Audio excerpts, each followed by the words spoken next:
Então vamos começar aqui essa leitura comentada sobre o texto Psicologia e Poesia. Esse é um texto que, na verdade, ele está jogado, ninguém sabe exatamente, né, o porquê que o Jung escreveu esse texto. E ele é uma introdução numa fala que o Jung vai ter, ninguém sabe para quem, introduzindo o assunto de poesia, né, como que ele vai falar de poesia, como que ele vai trabalhar o tema da poesia. Só que ele também faz uma breve introdução à psicologia, que eu acho que é muito rica, para fazer a gente refletir um pouquinho sobre aspectos epistêmicos da construção do campo do saber da psicologia. Então, é isso que a gente vai fazer aqui hoje, ok? Então vai ser uma leitura comentada, né? Eu vou ler aqui partes do texto, mas o mais importante, né, é a mastigação que eu vou fazer, né? Mas quem quiser, página 85, tá? Não tem parágrafo, porque é um texto separado, o texto tem só 3 páginas, né? E páginas pequenas, letra bem agradável de ler. Então, não é um texto longo, né? Não tem porquê você ficar com preguiça de ler.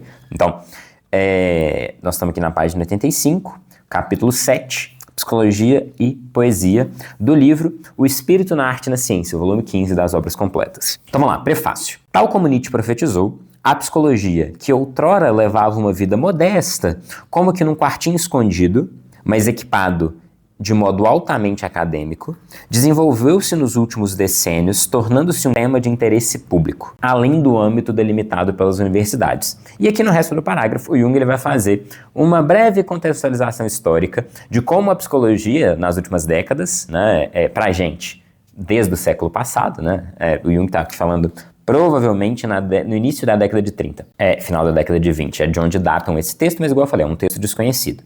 E ele está basicamente introduzindo a importância que a psicologia passou a ter meio que do nada. Mas teve um sujeito que profetizou isso, e foi o Nietzsche. O Nietzsche é um pouquinho mais velho que o Jung, inclusive, né, são da mesma cidade. Vou pro final do primeiro parágrafo aqui, para quem está acompanhando. Nietzsche terá enfim razão com o seu dito ciência anquila psicologia. Anquila, que é essa palavra aqui, ó, ela significa a escrava, é a empregada doméstica ou alguma coisa assim, né? Ou seja, a filosofia ela é subserviente, ela é a serva da psicologia. O que o Nietzsche quis dizer com isso? E aqui a gente vai ter que fazer um deturzinho pelo pensamento do Nietzsche. O Nietzsche é um sujeito, a gente pode olhar isso nos escritos extemporâneos dele, né, no segundo volume, que ele vai falar um pouquinho sobre a história. Ele vai apresentar um jeito muito específico de olhar para a história. Ele vai olhar para a história de um jeito parecido, aliás, né, não parecido com o do Foucault. O Foucault vai se inspirar no Nietzsche, né, mas de forma genealógica. O que isso significa? Né? Tem um livro dele, inclusive, bastante famoso, que chama Genealogia da Moral. O que é a genealogia da moral?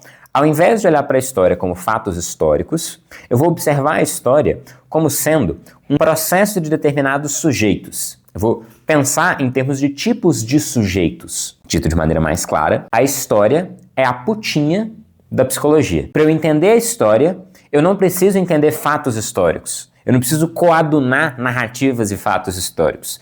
Eu preciso entender que tipo de sujeito produziu essa história. Ou seja, a história é um braço da psicologia.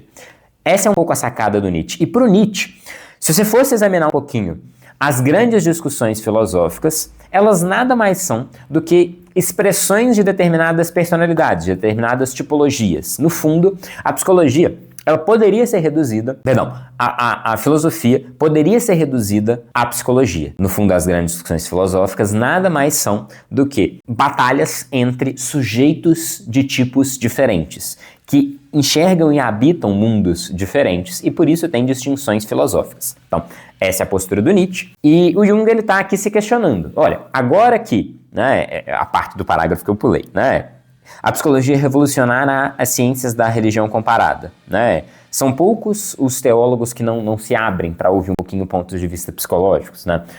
A doutrina da excelência no trabalho, né?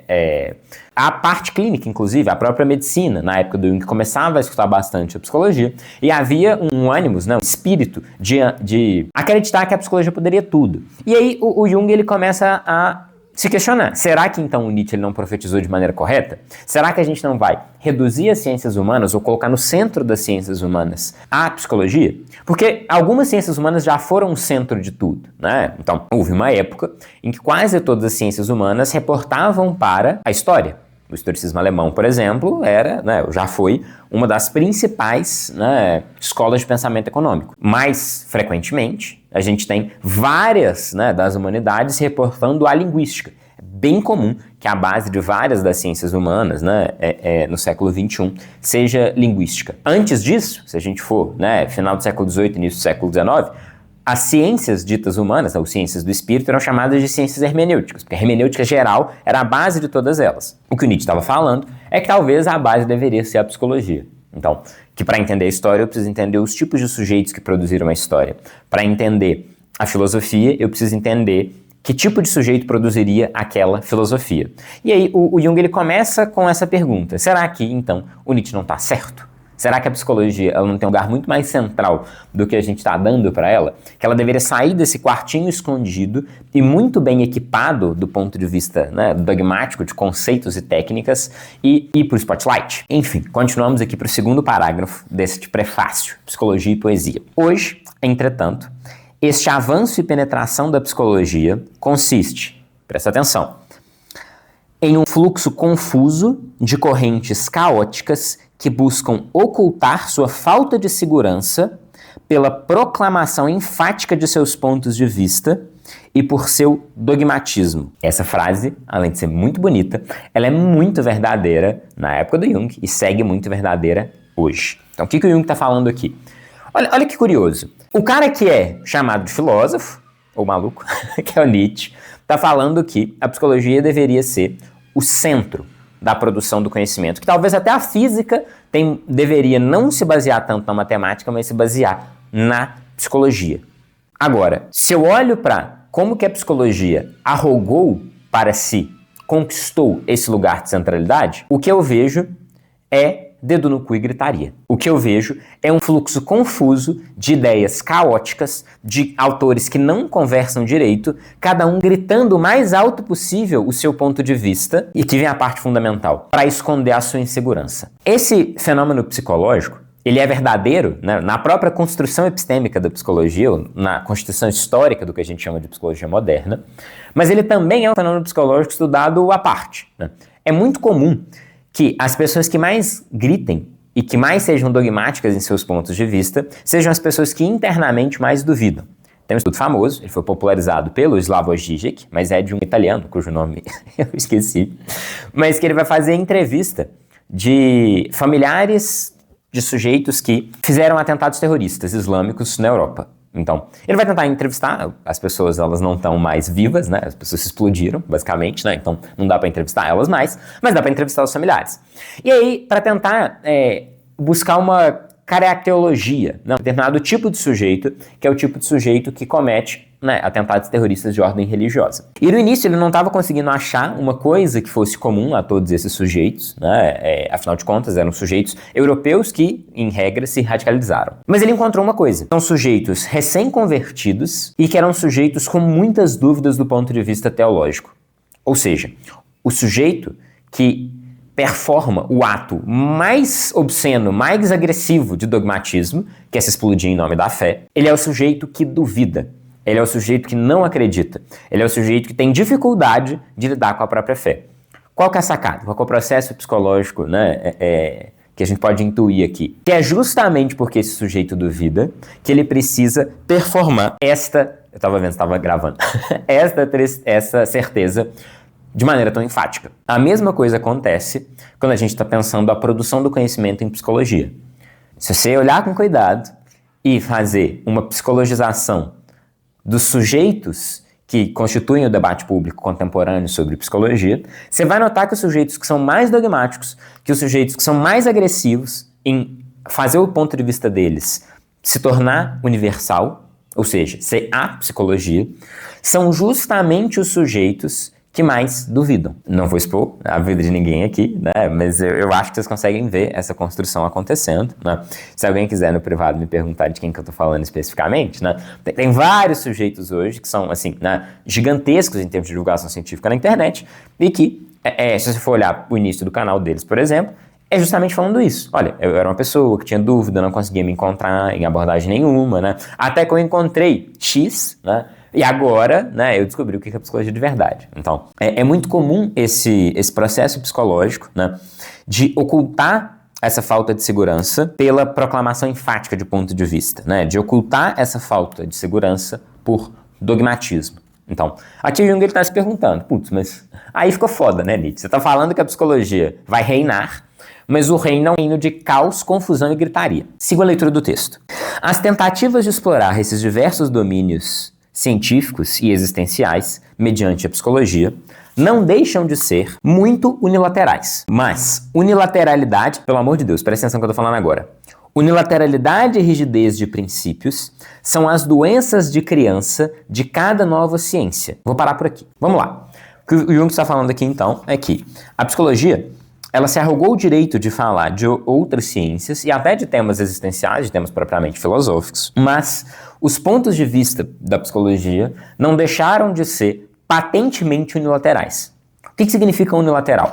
São pontos de vista que claramente não dão conta da alma humana, que do ponto de vista filosófico fazem triste figura.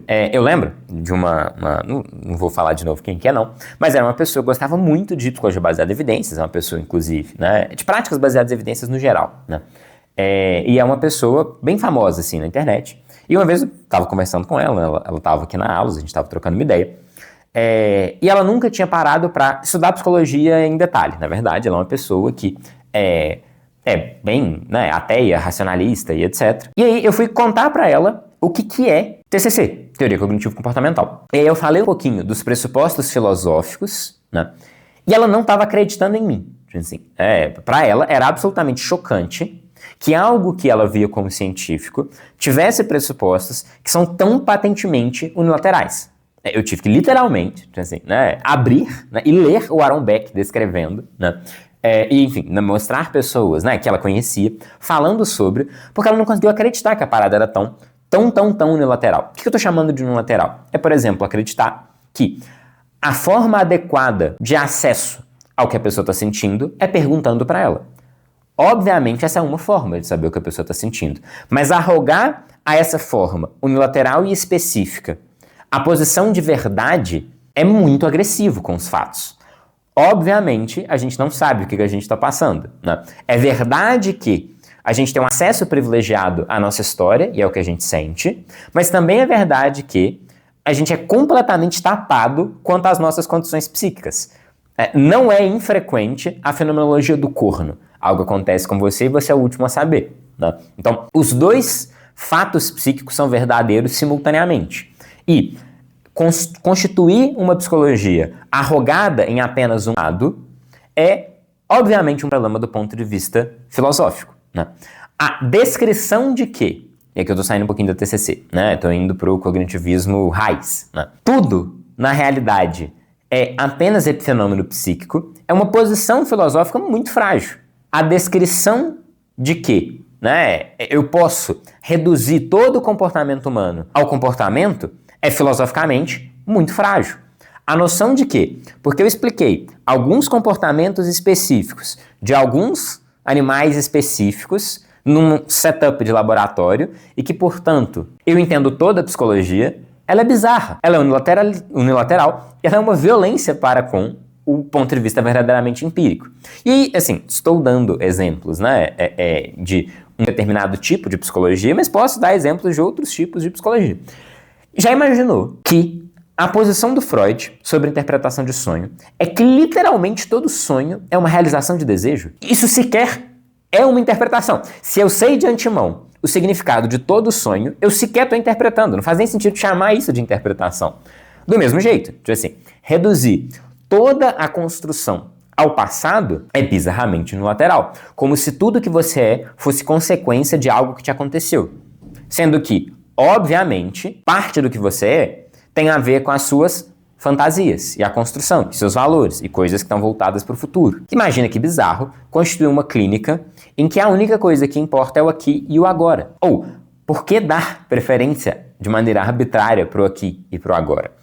Aqui estou dando exemplos aleatórios, mas do quão, para qualquer pessoa razoável, que eu sei explicar numa boa como que são constituídas as bases filosóficas de uma doutrina psicológica, essa pessoa vai, sendo uma pessoa com bom senso, refutar em 3 minutos.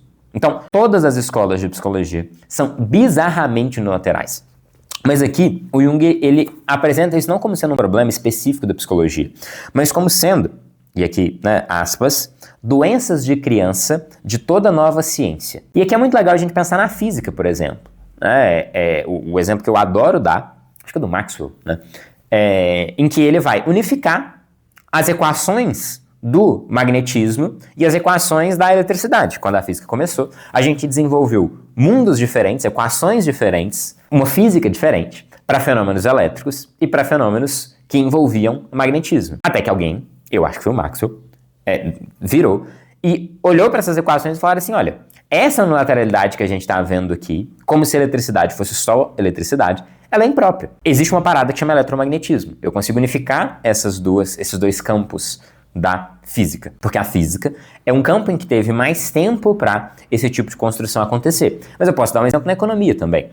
Até hoje, boa parte dos economistas trabalham com microeconomia e macroeconomia, como se o jeito que estados funcionam fosse magicamente diferente do jeito que uma padaria funciona.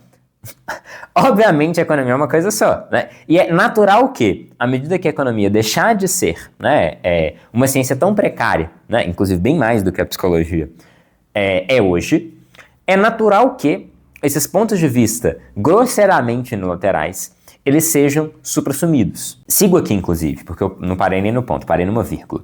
Então, são as doenças de criança de cada nova ciência. Toda ciência, na hora que está se constituindo ou que está começando, começa com pontos de vista unilaterais, equações específicas para fenômenos específicos, e depois a gente tende a perceber que as coisas, elas não são tão unilaterais e divididas assim. Doenças de criança de cada nova ciência. Ao desempenhar seu trabalho pioneiro com alguns instrumentos restritos sob a forma de ideais. Vou repetir de novo. Mas unilateralidade e rigidez de princípio são doenças de criança de cada nova ciência. Ao desempenhar seu trabalho pioneiro com alguns instrumentos restritos sob forma de ideais. Que passagem maravilhosa.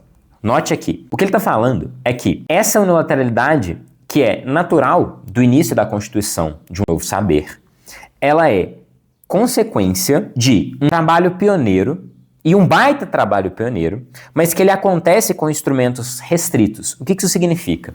Que quando eu estou pensando as equações, por exemplo, da física quântica, e a gente começa um novo domínio dentro da física, que é a física quântica, eu estou trabalhando com equações muito novas, instrumentos muito restritos, tipos de pensamento, possibilidades de construção, né, e modelos teóricos para explicar a realidade muito recentes, muito restritos, muito arcaicos, muito rudimentares.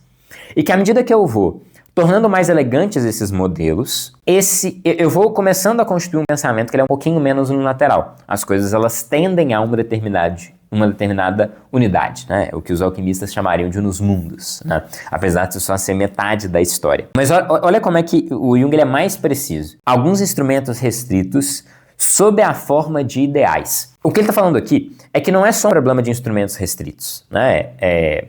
Por exemplo, a gente tinha uma física diferente para corpos celestes no período medievo e para o movimento das coisas aqui na Terra. Então, se você olhasse para a física aristotélica, ela explicava muito bem, ou razoavelmente bem, o movimento das coisas aqui na Terra. Mas ela era muito ruim para explicar a abóbada celeste. Então, a gente produzia construções e remendos para fazer a física funcionar, como se ela fosse duas físicas diferentes. A física terrena e a física celeste. E os medievos fizeram um trabalho bem razoável de fazer essa adaptação. Mas, no fundo, o que acontecia era que, ao invés de procurar a verdade de como a física funciona, nós os medievos, né? Acho que vários de nós, inclusive, né, do ponto de vista psicológico ainda somos medievos, nós, os medievos, nos arraigávamos a determinados ideais, por exemplo, que a estrutura da abóbada celeste, ela tem que ser diferente, porque ela é mais pura do que a terra que cai em pecado. E, por constituir esses ideais, a gente permitia uma física que era cindida. O que eu estou querendo dizer aqui? O que o Jung está dizendo aqui? Que esses instrumentos restritos, eles não são só técnicas, formas de mensuração. Eles acabam virando ideais. O problema da unilateralidade das práticas baseadas em evidência não é só que o jeito de medir sucesso clínico é ruim. Ou seja, do ponto de vista psicométrico, nós temos problemas tanto na definição, né, dos conceitos, quanto na forma de medir o que é sucesso clínico. Quem dera fosse apenas uma dificuldade técnica, ou seja, apenas instrumentos que ainda são imprecisos demais. O problema é que essa característica dogmática transforma esses instrumentos restritos em ideais, ou seja, eu ao invés de observar um instrumento clínico para mensuração, um instrumento para mensuração de desfecho clínico, como sendo apenas uma ferramenta, e uma ferramenta imprecisa para me dar uma noção grosseira de se um determinado acontecimento clínico foi bem sucedido ou não, eu olho para isso e eu começo a tomar isso como um ideal. O que isso significa? Eu passo a pensar que o meu instrumento de medida é o fundamento e não a superfície. É a brincadeira que eu gosto de fazer, que psicologia baseada em evidência não pode ser baseada em evidência, porque evidência é a última coisa que você vai chegar. A evidência ela precisa ser baseada em boa mensuração, que precisa ser baseada em boa metodologia, que precisa ser baseada, em última instância, em episteme ou numa ética. Então, você não pode basear na evidência. A sacada aqui é que uma coisa que era para ser uma dificuldade de instrumentos restritos, agora deixa eu dar um exemplo com Freud, o inconsciente é inacessível. Portanto, o Freud, ele passa a buscar o acesso ao inconsciente por meios de xistes, por meios de falhas da linguagem. E aí ele começa a ter acesso a fenômenos que estão fora da consciência. Isso deveria ser observado como sendo ou seja, o método freudiano deveria ser observado como um instrumento restrito, precário e arcaico, mas fundamental para a gente começar a olhar para fenômenos inconscientes. Mas não é isso que acontece. Ele sai da posição de um instrumento restrito e passa à posição de um ideal. Olha, o inconsciente é essa estrutura recalcada de fantasias primordiais. Ou, no Lacan, para ficar um pouquinho mais fácil de definir, o inconsciente é o espaço vazio entre dois significantes. Então, ao invés de fazer uma construção epistemicamente orientada e apresentar que a gente busca acesso ao inconsciente por meio da linguagem, mais especificamente por meio de quando a linguagem falha, e ela fala através do sujeito falante, ou seja, a língua fala através de você, o inconsciente fala através de você, no Lacan. Ao invés de apresentar isso como sendo um instrumento restrito e unilateral para adquirir conhecimento em psicologia, isso é apresentado como um ideal. Não, você não tá entendendo. O inconsciente é linguagem. Eu arrogo, eu necessito, eu produzo a necessidade, eu imponho, essa é a palavra que eu estava buscando, para um ponto de vista unilateral e específico, a posição de verdade. E isso é violência. Seguimos aqui no texto, tá? Mas, na verdade, desde o princípio, são as doenças de criança de cada nova ciência. Eu vou repetir isso daqui, vocês têm que repetir isso daqui 300 mil vezes na cabeça de vocês, tá? Este é um texto para ser lido e relido. Ele tem 2 páginas, mas ele é riquíssimo.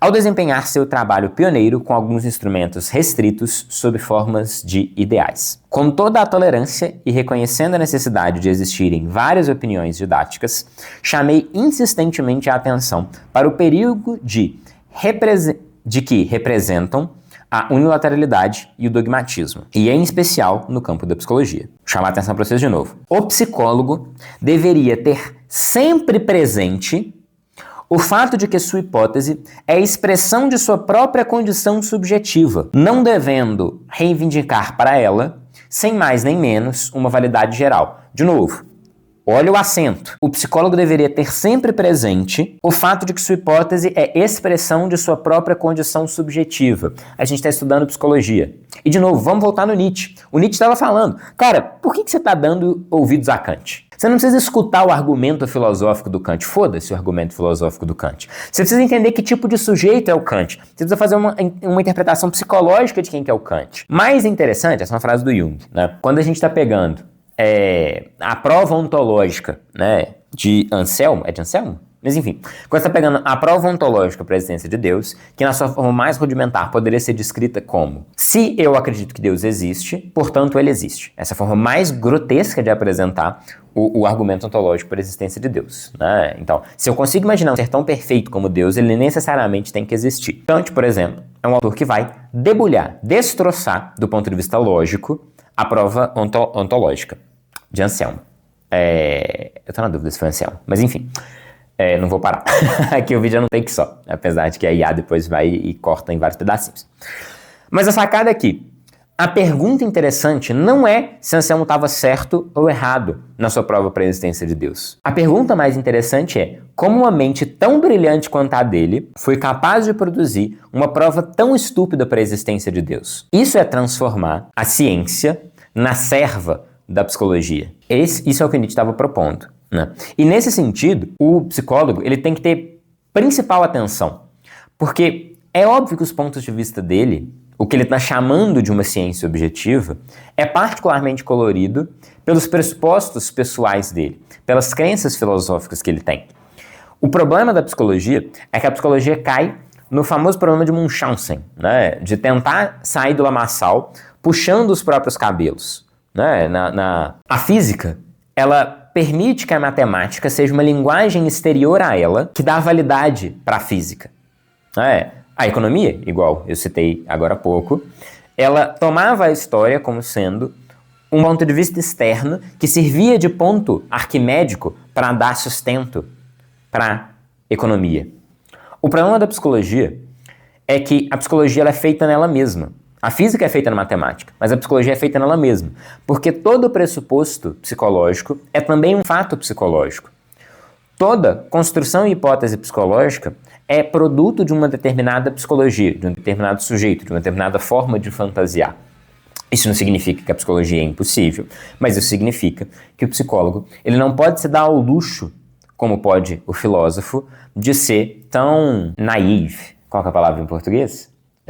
Tão bobinho assim. A gente precisa ter uma maldade um pouco maior, né? A gente não pode ser tão ingênuo, esta é a palavra. Enfim, o psicólogo deveria ter sempre presente o fato de que sua hipótese é a expressão de sua própria condição subjetiva. A segunda parte, não devendo, portanto, reivindicar para ela, sem mais nem menos, validade geral. Então, não é à toa que a psicologia é fragmentada. É porque todo mundo, ou praticamente todo mundo, que tentou construir uma psicologia, partiu de pressupostos específicos. Bom, o comportamento humano é tudo que eu estou estudando, né? Ou então, o passado explica o presente. Ou então, o momento mais importante é agora. A relação terapêutica é fundamental. Todos esses pressupostos patentemente unilaterais. Então, eu parto de axiomas e de pressupostos muito unilaterais e, portanto, produzo uma psicologia que ela é muito unilateral. Ela é parcial. Segundo texto. Aquilo que, no vasto campo das possibilidades psíquicas, o indivíduo pode oferecer como esclarecimento é, por enquanto, apenas um ponto de vista, e seria uma violência ao objeto tornar um ponto de vista verdade obrigatória, mesmo em termos de pretensão. Olha que sensacional que é essa construção. Então, primeira coisa que eu quero chamar a atenção aqui, né, o indivíduo, ou seja, o autor, né, o teórico da psicologia, ele pode oferecer um determinado esclarecimento, mas esse esclarecimento, por enquanto, né, enquanto doença de toda nova ciência, é apenas um ponto de vista. E tornar esse ponto de vista, arrogar esse ponto de vista o lugar de verdade obrigatória é um problema.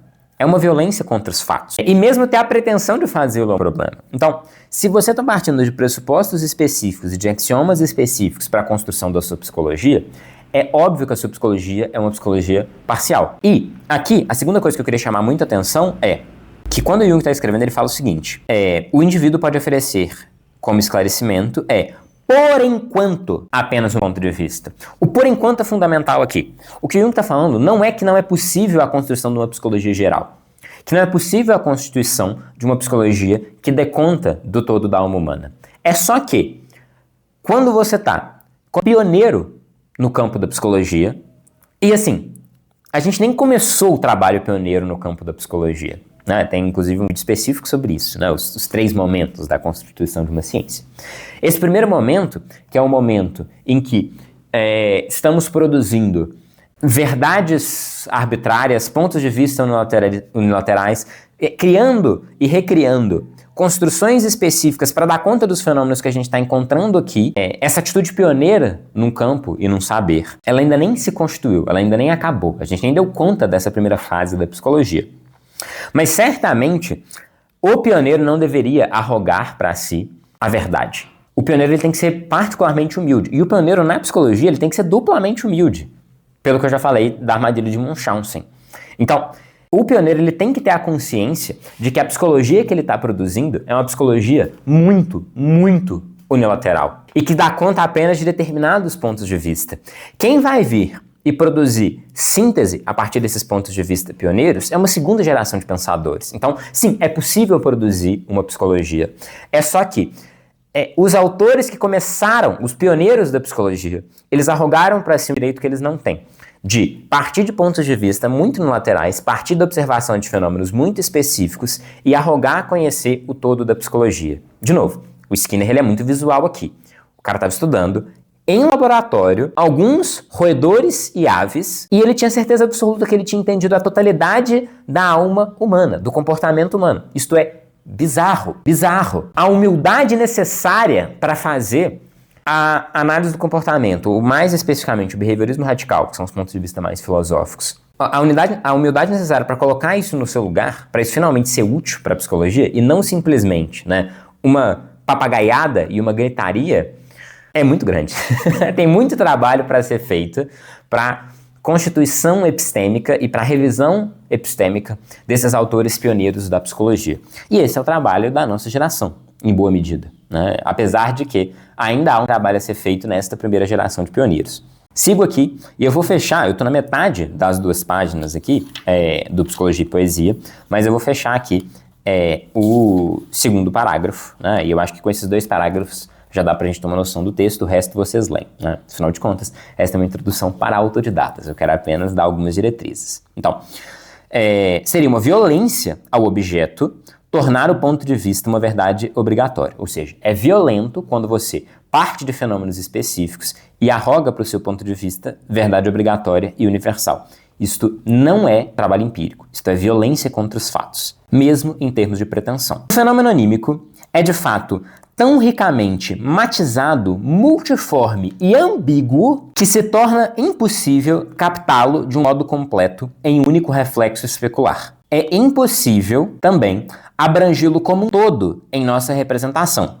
Devemos contentar-nos, a cada momento, com a elucidação de um aspecto do fenômeno total. Lembrando, e aqui a gente precisa fazer a leitura dessa última parte do parágrafo com Grano Salles, O Jung acabou de falar, que por enquanto isso é apenas um ponto de vista. Então, aqui quando ele está falando que o fenômeno anímico ele é tão complexo, matizado, multiforme e ambíguo que é impossível capturá-lo de modo complexo em um único reflexo especular. Ele não está falando que isto é impossível no futuro. Está falando que presentemente isso é impossível porque os pontos de vista que a gente faz que a gente produz, as psicologias parciais que foram produzidas até hoje, são um reflexo especular das próprias concepções unilaterais filosóficas dos autores que produziram esse ponto de vista, Além disso, é impossível abrangê-lo como um todo em nossa representação, porque ainda estamos no início, mas no inicinho da construção do que é psicologia.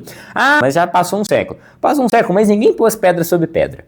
Se você for olhar o que é o melhor da psicologia que a gente tem disponível, boa parte do melhor da psicologia que a gente tem disponível ainda são os autores da primeira geração.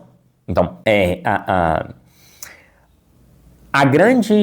o grande feito da ciência ocidental é a capacidade de subir nos ombros dos gigantes. E hoje, a psicologia ela não tem essa estrutura de colocar pedra sobre pedra, de subir nos ombros dos gigantes, Hoje, a boa parte da psicologia, e aí eu vou abrir aqui uma exceção, as psicologias que estão mais ali, pro lado das comportamentais, do que internacionalmente, a gente pensa com psicologia baseada em evidência. Apesar dos fundamentos eles serem bem problemáticos, eles conseguem colocar pedra sobre pedra, São abordagens que ao longo do tempo elas vão melhorando um pouquinho, Não à toa, o Reis faz uma piada, que no fundo, o que ele finalmente conseguiu fazer com a ACT foi voltar para o Freud, Ele está quase conseguindo voltar para o Freud, voltar para o Jung, voltar para o Adler, Enfim, óbvio que ele está fazendo essa piada quando ele está pensando um pouquinho, principalmente nos processos psicopatológicos e na constituição dos nomes dentro do processo da psicologia. Isso é muito engraçado, mas não deixa de ser um tipo de conhecimento que produz uma melhora progressiva, ou que pelo menos tem isso enquanto possibilidade. Isso não é real, isso não acontece de fato tanto assim, porque, de novo, os fundamentos metodológicos e de mensuração, eles são problemáticos, né? Mas é grosseiramente diferente da psicanálise ou da psicologia analítica, né? A própria obra do Jung, ela é desgraçadamente vilipendiada pelos autores que vão vir depois. Se você for ler os junguianos contemporâneos, os pós-junguianos, isso é muito pior do que ler a obra do autor original. Então, a gente tem um tipo de construção do pensamento que parece a imagem da historiografia grega, né? Então você tem uma era de gigantes, depois uma era de ouro, depois uma era de heróis, uma era de prata e uma era de bronze, e hoje em dia tá tudo uma desgraça, né? Então, que é completamente diferente do espírito da TCC, né? que é um espírito newtoniano, é uma seta que vai para frente e progride, né? A gente, nas psicologias mais clássicas, nas psicodinâmicas, a coisa ela é bem pessimista, assim, é um espiral descendente no fim das contas, e isso é bastante triste, né? Mas enfim, isso é reflexo de não constituirmos uma psicologia que põe pedra sobre pedra. Então, a gente ainda está fazendo os fundamentos da psicologia, a gente ainda está tendo que fazer, depois de um século, o trabalho pioneiro, porque ele não foi feito, e porque não teve uma segunda geração que produziu dogma, que produziu doutrina a partir de bons pioneiros, e aí imagina a terceira geração que vai criticar, você vai criticar o quê? Se esses primeiros dois elementos, eles nem foram, né, de maneira precisa feitos. Então, é impossível abrangê-lo como um todo em nossa representação. Devemos contentar-nos a cada momento, pelo menos presentemente, com a elucidação de um aspecto do fenômeno total. Então aqui, e isso que eu queria apresentar aqui para vocês, né, trabalhando um pouquinho com este texto, né, psicologia e poesia, é que hoje, talvez, o mais adequado não seja arrogar para si a totalidade do entendimento da alma humana. Deixa isso para uma geração vindoura. O nosso trabalho pelo menos, né, enquanto entregue a tocha pelo Jung, é o de fazer integrar, fazer conversar esses diferentes pontos de vista unilaterais. É de produzir, quando a gente está clinicando, de novo, né, aspas aqui para o Jung, uma terapia inteiramente nova para cada paciente. E aí todo mundo fala isso, né? Eu acho que eu vou fazer um vídeo só para isso, assim, o porquê que todo mundo fala que, né, para cada novo caso a gente tem uma nova terapia, mas ninguém segue isso à risca, com exceção do Jung, porque não faz sentido nenhum na psicanálise você falar, não, mas eu tenho uma terapia, né, totalmente nova para cada paciente, mas eu pressuponho que existe inconsciente, que existe repressão, que, né, toda essa parafernália, né, isso não é produzir uma coisa inteiramente nova. O que o Jung está defendendo aqui é que antes do almoço ele é adleriano e depois do almoço ele é freudiano. Que no momento em que a gente está na psicologia, uma psicologia de verdade, ela não é partir de pressupostos completamente unilaterais e arrogar para si o valor de verdade, mas é a capacidade crítica de, por meio de uma boa reflexão epistêmica, conseguir, para cada fenômeno que for aparecer na clínica, extrair o que há de melhor da literatura, de forma crítica, e utilizar o que há de melhor na literatura para o caso presente. A gente tem que se contentar com a psicologia que hoje ainda é fragmentada. E o melhor que a gente pode fazer é aprender a lidar com essa fragmentação. Eu preciso entender de Deleuze a Reis. E eu preciso ser capaz de fazer esses pontos de vista, que do ponto de vista filosófico são patentemente contraditórios, poderem ser formas ou ferramentas de trabalho para a compreensão de aspectos específicos. De novo, vou voltar para o Maxwell. Ou, enfim, para a pessoa que talvez não seja o Maxwell, porque eu não olhei isso antes, né? Mas eu acho que é ele, que unificou as equações da eletricidade e do magnetismo. Antes do Maxwell conseguir fazer essa unificação, o que o físico deveria fazer é, na hora que ele está estudando fenômenos elétricos, utilizar as equações elétricas, na hora que ele está observando fenômenos magnéticos, utilizar as equações, os modelos que a gente tinha para entender o magnetismo. No fundo, esse é o momento que a gente está na psicologia e é isso que a gente tem que aprender a fazer bem. Conhecer as diferentes psicologias parciais, saber ser muito bem articulado em todas elas e saber o momento de usar as equações e os modelos, né, criados pelo Aaron Beck e a hora de saber utilizar as equações, os modelos e as técnicas do Moreno. E aí, entender que o melhor da psicologia não é o ponto de vista específico que o Jung trouxe. Inclusive, ele fala isso o tempo inteiro, né? O acerto está no método, ele não está nas configurações específicas que eu produzi para dar conta do material clínico que eu tinha que me deparar com. Nesse sentido que a gente entende a frase do Jung, né, que ele reza para que ninguém seja junguiano. Porque, no fundo, ele simplesmente apresentou um determinado conjunto de fatos e determinados pontos de vista que ajudaram ele a dar conta desses fatos, mas ele não queria produzir doutrina. Ele só estava contando para outras pessoas o que funcionou para ele, né? E alguns fatos curiosos que ele se deparou na clínica e, né, nos outros âmbitos da psicologia que ele resolveu estudar. Assuntos que são dignos de discussão. Mas que, no fundo, o melhor da obra junguiana, o que é insuperável na obra junguiana, não são esses pontos de vista no laterais, né, e coloridos pela personalidade do Jung, mas sim as ferramentas que ele entregou pra gente para conseguir fazer essa leitura crítica e essa articulação crítica de diferentes pontos de vista.